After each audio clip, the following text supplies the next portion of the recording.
snack. Me and you gonna have a little chat about books.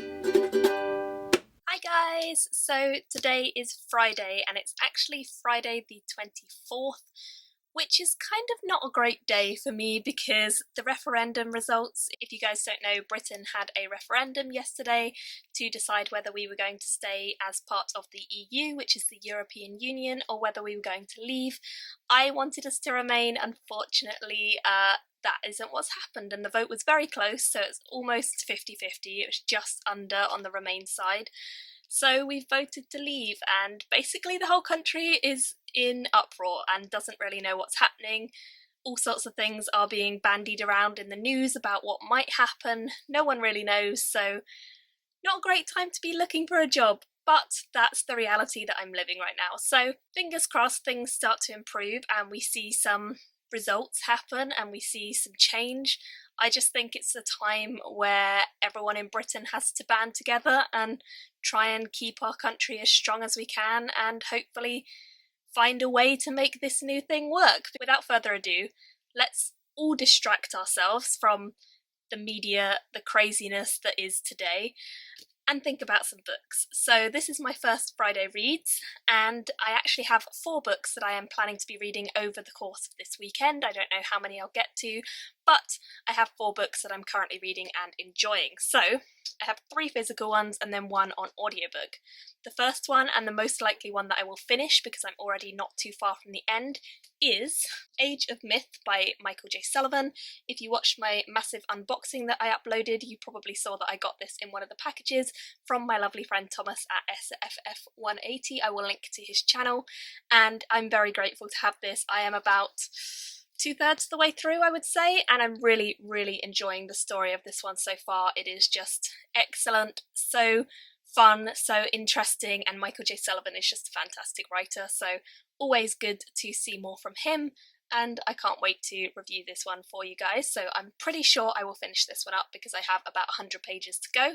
The next one, which I haven't actually started yet, but I am planning to start pretty soon, is The GRACEKEEPERS by Kirsty Logan. I'm going to be doing a buddy read of this with Will, whose channel is My Bookish Empire. I'll put a link to that as well, and you can go check him out. He's very new to YouTube. We're going to be reading this together, I believe. I think he's already started, so I'm a little bit behind on the buddy read, but I will be starting it this weekend, and it's not too long, so hopefully I can make at least a bit of progress with this one over the weekend. The next one I'm reading on my Kindle, and again, I've only just started this one, so I'm not very far, and that is Daughter of the Forest, which is by Juliet MARILLER, and I actually put out a call on Twitter the other day to say I needed to read some more ladies within the fantasy genre, and I got loads of recommendations from you guys of people that I should read, and one of them was Juliet MARILLER, and I've heard so many good things from a lot of people that I have quite similar taste to, so I'm hopeful that I will enjoy this. It's kind of quite classic at the moment, it feels quite fairy tale-esque, so we'll see how it continues. Fingers crossed I like it, but so far so good. Haven't made much progress, I'm at maybe 4% on that, so yeah, gonna take me a little bit to get into that one. And the final one that I'm currently reading is Forest Mage by Robin Hobb. This is the second book in the Soldier's Son series by her, and I am really enjoying this. Again, I'm about 50 pages in, so not a huge way considering it's about 600 pages, but I'm listening to this on audio and reading along, as you can see, and I am definitely really enjoying this. I think that the series itself is often overshadowed by her Realm of the Elderlings series, and I don't really know why, because I'm really enjoying this series too, and I think the magic in this is pretty interesting. So if you've never heard of the Soldier's Son series by Robin Hobb, or you haven't checked it out, so far I would recommend it. I'm thinking that what I'm going to do is probably read all 3 in the series and then do a full review of all of them, without spoilers obviously, so that I can tell you guys about the series and what I think, because I reckon that once I finish this one, which will probably be a week or 2, I will just go straight into the 3rd one as well. So those are all the books I'm currently reading.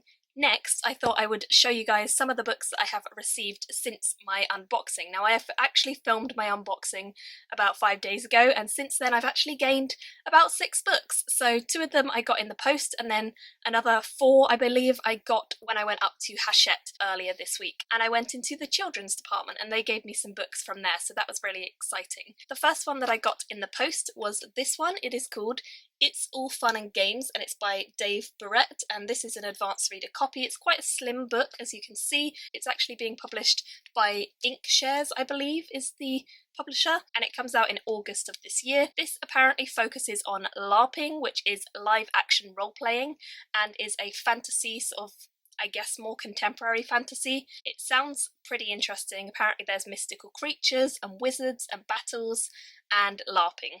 And I mean, it sounds like quite a funny one. I hope it's got this kind of nice humorous feel to it that it seems like it might have. So I'll report back to you on this one, guys. It sounds a little bit peculiar. Fingers crossed it's actually good. We'll see. The next one I got in the post I actually got today, and this has been sent to me by Hodder and Stoughton. Thank you to them for sending this one to me. The interesting thing about this, it's written by Lauren Oliver and it's called Replica. Lauren Oliver wrote the Delirium trilogy, which I read quite a few years ago now. I liked it at the time when I read it. It was quite stereotypical in some ways, but it was fun to read, and I'm interested in this one because this has a kind of crazy idea to it where it's two stories told in the same book. So as you can see, this one says Replica Lyra, and then if you flip the book over, the other side says Replica Gemma, and it's actually two stories of two girls who both are in the same world, but they come from different backgrounds. One of them is in this sort of strange institution-like place, and the other one finds out something about her father and finds out that he is somehow connected to this institution, and so they somehow come to meet each other and get into all sorts of things, I guess. So apparently you can read this either one full section and then the other full section, or you can alternate chapter by chapter which side of the book you want to read from. It sounds like a cool idea. I'm not sure how well it's going to work in practice, but I'm definitely eager to give it a try and hopefully really enjoy it. Plus, I do like the colour combination, I must say. So, there you go. That's that. The next ones I have are all from Hachette in the children's department. So, the first one I got you may have seen around. It's quite a popular series, I believe. This is Slated by Terry, and this is published by Orchard, who are part of Hachette. I've heard great things about this from various different people. I think it's more of a thriller, maybe a dystopian. It says, Kyla's memory has been erased, her personality wiped blank, and her memories lost forever. She's been slated. Sounds pretty interesting. Definitely looking forward to giving this one a go. The next one I have is actually a really exciting one. The author of this book has a YouTube channel, and I will put a link to her channel. She is called Dawn KURTAGICH, and the book is The Dead House. It says, Carly gets the day, Caitlin has the night, so it's got the same name as me. Not spelt quite the same as me though. And it's apparently a really cool book. I've heard from people like Eleanor that this is really good. I curse anyone who reads this book. Screw you, happy reading. 25 years ago, Elmbridge High School burned down. 3 students were killed in the blaze, 20 were injured, and one, Carly Johnson, disappeared. For 2 decades, little was uncovered about what became known as the Johnson incident. Until now. So it sounds like it's going to be a bit dark, a bit twisted, but I do believe this is a YA book, so I'll be very interested to check this one out, and hopefully I'll really enjoy it, and I'll report back to you guys. The next 2 I was given I've never heard of, so this is The HAWKWEED Prophecy, and this is by IRENA BRIGNULL. This one came out on the 16th of June, so it's already out. The babies were born as the clock struck 12. A bat fell from the air mid-flight. A silver salmon floated dead to the surface of the river. Snails withered in their shells, moths turned to dust on the night breeze, and an owl ate its young. The spell had been cast. When Poppy Hooper and Ember Hawkweed meet, the truth about Poppy's heritage is exposed, and the two are drawn together. But the time of the Hawkweed prophecy draws nearer, and the witch throne can only belong to one. So it sounds pretty interesting. I believe it's about witches. That's always good. I haven't actually read a book about witches in forever, so very intrigued by this. This is published by Orchard Books as well. And the final one that I was given was The Fall by Bethany Griffin.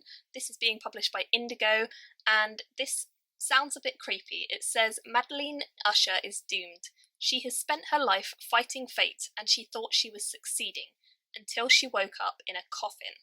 Ushers die young. Ushers are cursed. Ushers can never leave their house.